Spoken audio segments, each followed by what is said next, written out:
First is yung garlic, peeled garlic. Mas maraming garlic, mas masarap. Then, onion, lemongrass,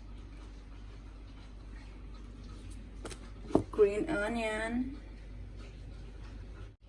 I use Knorr liquid seasoning soy sauce, but you can use regular soy sauce and oil.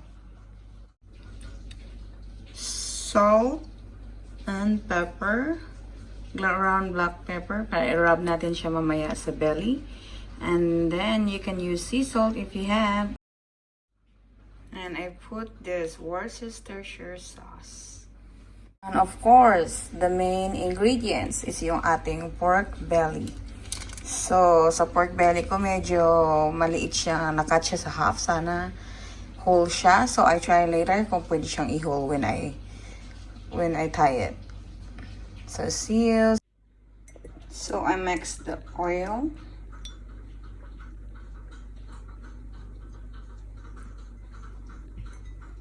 And the soy sauce. Para i-rub natin siya maya at ang pahid.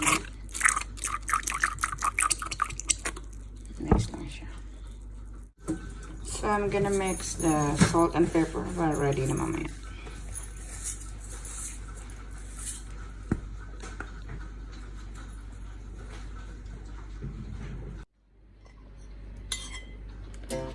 Raban mo lang siya ng konti yung oil at saka soy sauce na pinaghalo.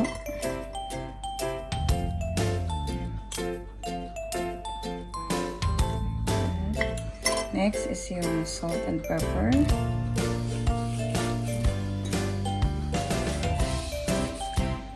Nilagyan ko pala siya ng Himalayan salt para medyo close to sea salt.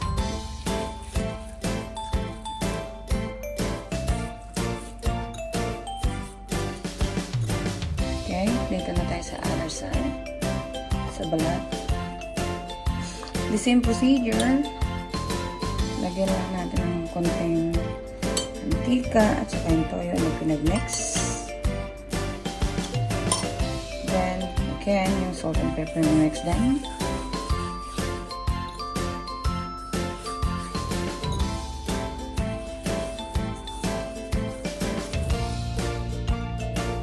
So, ayan na siya. Lagyan lang natin siya ng Worcestershire sauce. Ikaw na balang mag-pronounce. Okay, konting ganyan. Other side. Dito po kanina. Konti lang. So next, after na natin na-marinate siya, ilagay lang siya natin for 30 minutes sa pan. Para mamaya itali na natin. So, marinate lang natin konti. So, yun din.